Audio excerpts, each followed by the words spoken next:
Time to spill the tea with Spicy V. Welcome to Spill the Tea with Spicy V. Today we are here with Hope from We CANNNNN and founder of Hope Fitness. Let's go! Let's get it. What's up? Oh my God. I love you. Wow, I'm so excited to have you on the show. I've been waiting. Let's do it. You've been waiting? All right, well, let's get right into it. So there's a ton of things to talk about. Of course, we got to start with We Can. Like, was it what you expected? So going into the show, I thought, go on the show, win a couple comps, send a couple people home, win $100,000 and come back. Oh, that was the plan. But, I didn't expect the emotional attachments. I didn't expect just the mental side of it. I just thought you wake up every day, talk to people. But no. A day in there felt like a week, and a week in a month. And I'm sure you know exactly what I mean by that. Yeah, I know exactly what you mean by that. A day feels like a week, and you meet like everybody, you're like stuck with everyone. Is there someone who like you're really close with today from like your cast, like anyone you stayed in close contact with? I'm have to go with my man Jonathan, to be honest with you.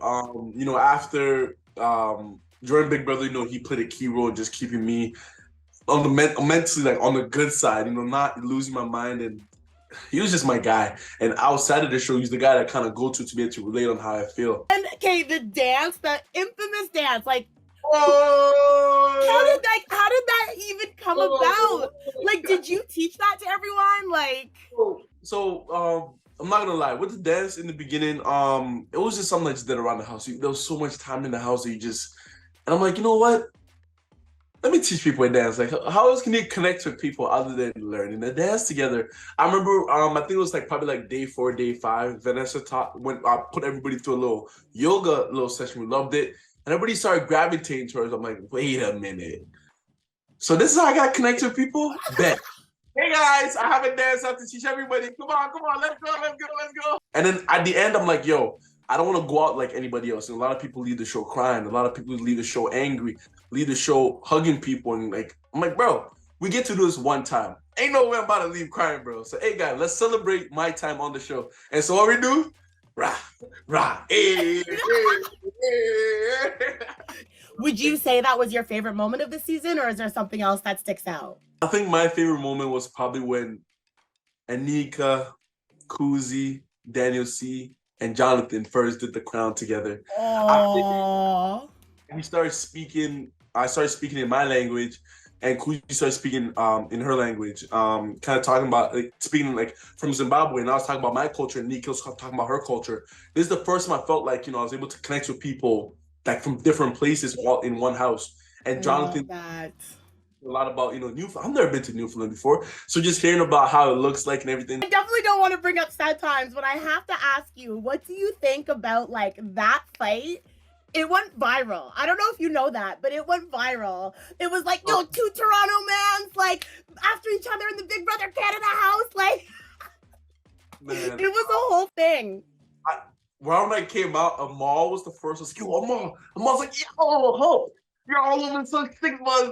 I'm like, oh, that's crazy. But again, I got time to decompress about the whole situation, and that will probably be my least favorite moment because those are two amazing people that I don't know. We're okay now, but I just wish I could go back in time and I wish things turned out differently, if that makes sense. You know? Yeah. Well, hey, I literally just saw you and Ty out. You guys are good. You guys are outside.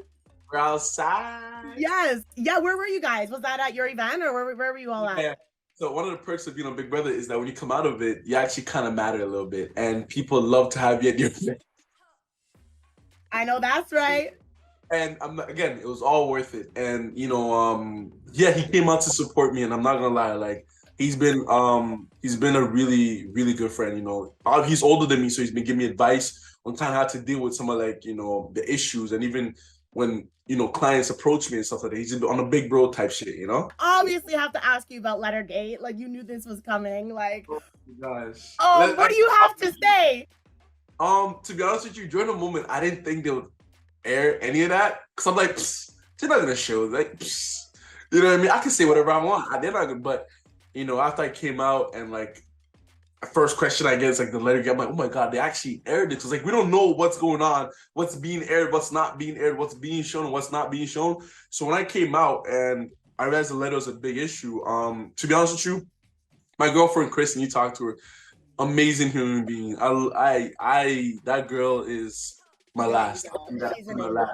But she knew that like I wouldn't be able to go that long without her, you know. So obviously going to Big Brother, you know, they don't clear brands like Nike and like, you know, big brands and stuff like that. So I left all my Nike stuff at home, and I'm not gonna lie, most of my stuff are literally Nike. They're all logoed up. And then midway through, you know, going into the house, they showed us that like, yo, Hope, you're cleared for Nike.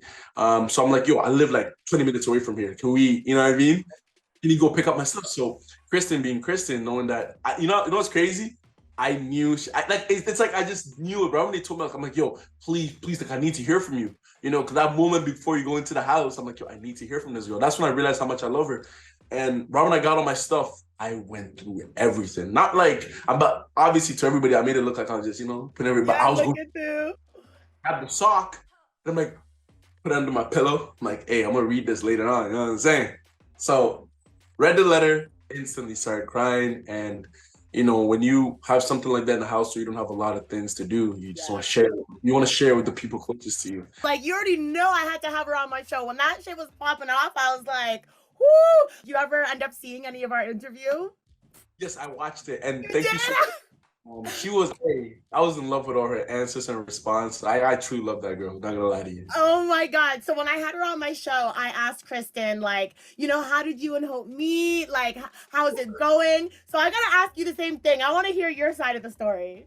Okay, you want to hear about like what do you want to hear? What do you want to know? Ask away. Like how did you guys meet, and like how did you guys get to where you are today, like this? Like, so obviously being in Toronto and like, you know, 2023, a lot of people are not serious right now. You know, a lot of people you just meet and it's temporary. You know, when I first met her and I tried to talk to her, she wanted no business with this boy. I could tell she's attracted to me, but she probably like, she's like, nah, he's like a bad boy. You know, I don't want to talk to that guy.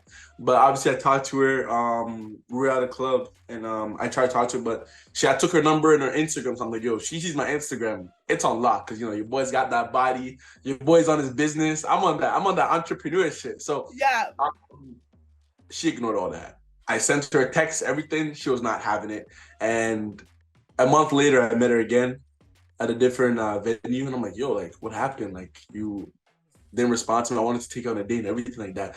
And then she told me that at the time she was, you know, preoccupied with another guy. Just saying that makes me, ugh. But she was preoccupied with another and the timing was perfect. I took her on a date.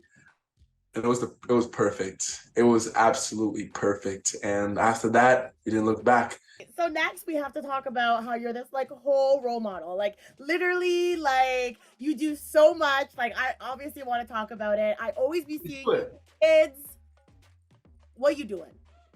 So when I was about 16 years old, you know, everybody, you know, started in high school, really is getting into college, getting into, you know, Waterloo, you know, all these other different universities and stuff, McMaster, Western, and then my mom and dad just sat me down one and said, yo, your friends are here, you know, they're accepting and everything. What are you gonna do? I'm like, yo, like, to be honest, I don't really know, because like at the time I was still lost a little bit.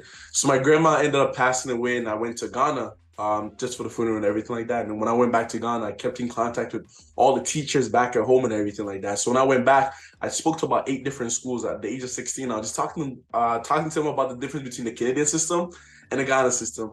And every single school I went to, there's a common interest for basketball. And I'm like, yo, I know a little bit 1-2-1-2. We can meet up at a court, the closest court, and we can all do a camp together. So every single school I went to, I just left a little flyer saying, hey, I'm hosting a camp here, hosting a camp there. So on a Friday night after all the schools was done, we all met up at the court, and it was about like 85, 90 kids pulled up, and I had like 5 basketballs with me. And I was 16 years old, and I led everybody through a basketball like drill, and I ended up staying in Ghana for like almost 2 months. And when I came back, I'm like, yo, like, I have to like literally do this, you know what I mean? And like when we were playing on the courts and everything, the courts were bad. So I'm like, yo, I have to make it, I have to redo this court, you know what I mean? So 16 years old, when I came back to Canada, I was like, yo, I have to be the best I can be so that I can like change the courts. That was how it started, just one court. So I came back, started Hope Fitness, and used the proceeds from my first camp to build the first court back at home. And the first court I built was at my father's high school at the age of 19 years old. That was it. That was the point, just to do that and just stop there. I posted on Instagram, and obviously you know how the chain works. You post something on Instagram and everybody wants it. I'm talking CP24, CTV, City News. I'm talking everybody, magazines, Raptors, maybe everybody wanted a piece of it. And this little small gesture that I did brought me so many different opportunities and opened so many doors for me, you know. And then I'm like, you know what? Maybe this is what I'm good at, you know what I mean? Just being the best I can be so I can unconsciously give other people permission to do the same. Is there a story behind your name? Like, Hope is such a beautiful name. There's obviously so much meaning behind it already. Is there like a story we might not know? So my name was supposed to be Gordon. My father's name is Gordon. So he was supposed to name me after him, obviously. But before I was born, my father was not around. He came to Canada to start a life, to build a foundation for our family to kind of move here. So when he left, his father, whose name is Hope, gave me his name. So I'm like Hope the second, Junior Hope. Okay, all right. So, I'm like, he gave me his name. And there is no like, people always ask me, but there's no like background story, no like Batman, like underdog. It was his name and he gave it to me. And so my little brother, Gordon, got my dad's name. So if my father was around, I would have been known as Gordon. What's your favorite brand? Is there like a brand that you rock with hard? I know you said Nike. Yeah, to be honest with you right now, everything I wear has been Nike lately. I don't know what it is, but like, yeah, Nike's dope for sure. Where it just fits me perfectly. Like right now I got some Nike shorts. I don't know, Nike yes, boxers. Like I don't know, it just fits. It's so easy and it's just. But hey, I'm not trying to shout them out. I ain't trying to do that.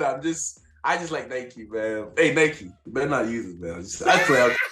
I know you love basketball, and I've watched like a whole bunch of the BB Cam boys like get together, play ball. Have you linked up with them and played with them yet? I don't think they're ready for me. Yeah, I don't even know. I'm a little worried too because after. Yeah, I've seen Tashawn. Hey, bro, I don't know if Tashawn wants the business. I've seen Jetson. He could do a little couple of cute dunks.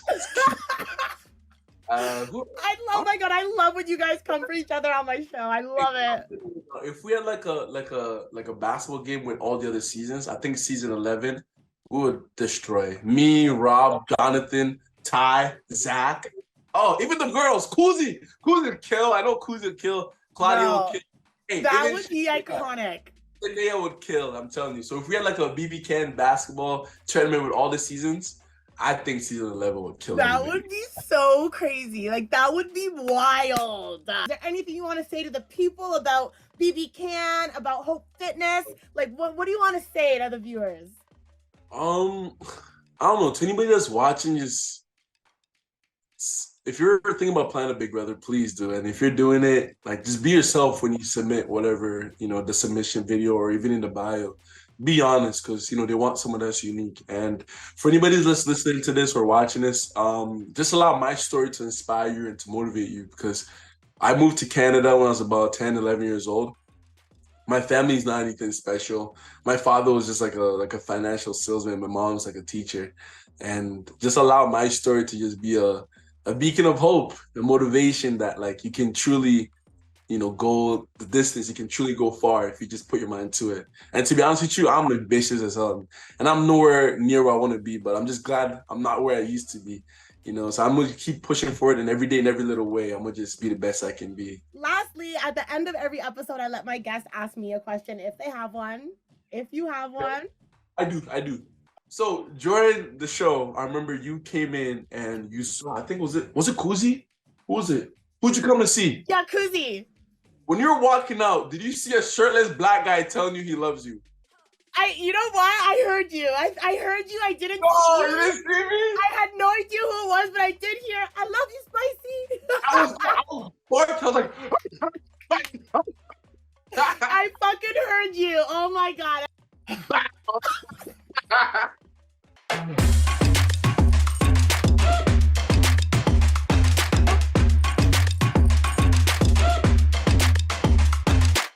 Click that subscribe button for more spice.